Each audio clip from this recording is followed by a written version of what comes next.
रीवा से अनिल शर्मा।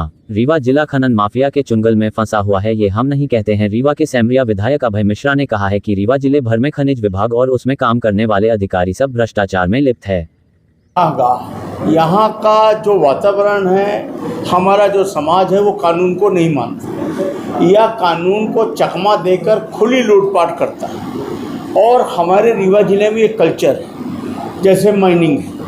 माइनिंग आप कहेंगे कि माइनिंग की लूटपाट और भी जगह होती होगी, नहीं होती। इसलिए नहीं होती कि वहाँ समाज अलाउ नहीं करता, लोग नियम कानून को लेकर चलते हैं। लेकिन हमारे यहाँ जो माइनिंग होती है, आप एक कल्पना कर सकते हैं कि वीर सिंह एक ड्राफ्टमैन, सहायक ड्राफ्टमैन, जिसको मानचित्रकार कहते हैं, किसी की कृपा से 15 साल से रीवा में पोस्टिंग है, माइनिंग इंस्पेक्टर के प्रभार में है। इसके पहले 2 खास आदमी पांडे और वो दीक्षित होते थे।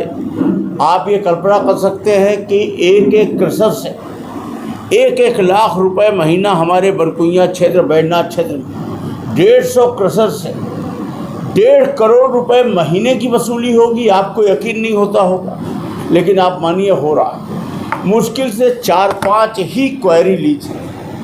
क्वेरी लीज मतलब है मिनरल माइंस, लघु मूल गौड़ खनिज, जिससे हम गिट्टी बना सकते हैं, जिसकी रॉयल्टी 100 रुपये क्यूबिक मीटर। पूरा का पूरा एरिया लाइम स्टोन का है। लाइम स्टोन मतलब कि महंगा खनिज, जैसे चूना ही बनाना चाहिए।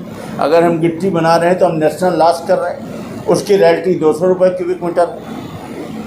मुश्किल से 25-50 हज़ार क्यूबिक मीटर से ज़्यादा का पिट पास है ही नहीं माइनर मिनरल में, ठीक है, क्वारी लीज में। और मेजर मिनरल जो लाइम स्टोन है। अब आप ये बताइए कि रीवा ज़िले में सिंचाई विभाग, PWD विभाग, MPRDC, प्रधानमंत्री सड़क योजना, इतने काम चलते हैं। इतने कामों में 10 लाख क्यूबिक मीटर मटेरियल लग रहा है। इसका एक नियम है कि मेजरमेंट डेट से पहले आपको ने अगर पिट पास उस डेट का नहीं दिया है, इसका मतलब आपने अवैध उत्खनन किया है। कानून ये कहता है कि अगर अवैध उत्खनन है, पहले पिट पास नहीं है और बाद में लगाया गया है, तो बाजार मूल्य अथवा रॉयल्टी का 10 गुना में से जो अधिक होगा वो लगेगा। पर कल्चर क्या है, विभाग उतना पैसा बस रोक लेता है रॉयल्टी का, और बाद में ये अंटसंट मतलब मनमाने तरीके पे NOC दे दिए, और नहीं दिए तो विभाग ने उतना काट करके फाइनल कर दिया। ये दे ही नहीं सकते, इनके पास है ही नहीं। अंतिम में क्या होगा, जांच के बाद ये कह देंगे कि इलाहाबाद और लंदन से हमने गिट्टी मंगाई थी, रीवा की गिट्टी नहीं। जबकि आप जानते हैं कि रीवा से पूरी गिट्टी UP को जा रही है और रीवा में तो लगना ही है। और अंतिम जांच में इनका यही एक उत्तर होगा कि जो गिट्टी प्रयुक्त हुई है ये रीवा की। इस तरह से खुलेआम भ्रष्टाचार हो रहा। 2 पार्टों में बटा हुआ है, एक है कलेक्ट्रेट, एक है पुलिसिंग। पहले हम कलेक्ट्रेट की बात कर लेते हैं। यहाँ ईमानदार छई बनाई जाती है, जनता को पागल समझा जाता है, हम लोग सब कुछ समझते हैं। जो आबकारी का टेंडर है वो कहाँ से होता है, कलेक्ट्रेट से। खाद्यान्न का खेल, गेहूं उपार्जन का, धान उपार्जन केंद्र कहाँ संचालित होते हैं, कलेक्ट्रेट से।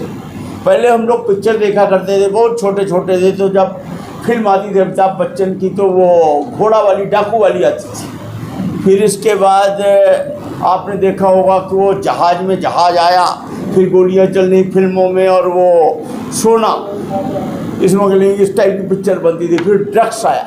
अब आज की डेट पे खाद्यान्न से बढ़िया स्मगलिंग, और उससे जो वसूली होती है। अब आप देखिए पिछले 2-3 वर्षों से जो गुंडे टाइप के लोग हैं, आपराधिक कृत्य के लोग हैं, जिन पे 10-10 मुकदमे हैं, और वो समितियां खाली पड़ी हुई, समिति प्रबंधक खाली हैं, उनको गेहूं उपार्जन का काम नहीं दिया जा रहा। नेताओं के दबाव में वो भारतीय जनता पार्टी के कार्यकर्ता बन गए हैं, भारतीय जनता पार्टी के लिए बूथ लूटते हैं, और बदले में उनको मोटी कमाई कमाने के लिए, और नेता उन्हीं से अपना टेंट लगवाते हैं, राजनीतिक खर्चा उठवाते हैं, उनको उपार्जन के केंद्र दिलाए हैं। और कहने को तो ये हर वर्ष आपको नया देना चाहिए, स्व सहायता समूहों को देना चाहिए। और हम तो कहते हैं कि मूल रूप से जो आपकी समितियां हैं खाली बैठी, उन समिति प्रबंधक को क्यों नहीं देती। लेकिन नहीं,